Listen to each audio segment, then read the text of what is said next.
Introduction.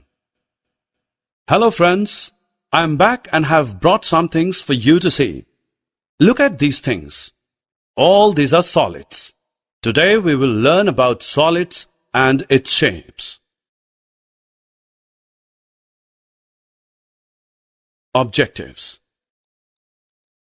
At the end of this lesson, you will be able to identify solids, explain rolling and sliding of a solid, identify the shapes of solids. Friends, look at this brick. This is a solid. This brick has a fixed shape. It has length, width, and height. It is hard. We cannot change its shape by pressing it. Thus, we can say a solid has definite shape and size and cannot be pressed easily. Now see this log. Is this a solid? You are correct. This log is a solid. It has a fixed shape. It has length, width, and height. And can we press it? No, we cannot press it. It is hard.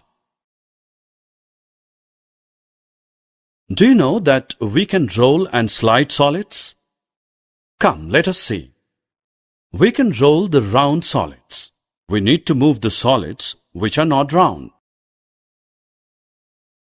Solids are of different shapes. We will now learn the names of the solids of different shapes.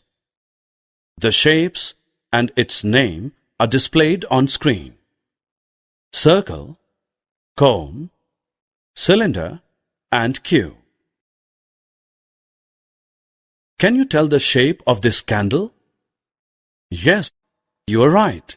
It is cylindrical in shape. Summary. Let us summarize what we have learnt. Objects that have definite shape are solids. Solids can roll and slide. Solids are of different shapes: circle, cone, cylinder, and cube.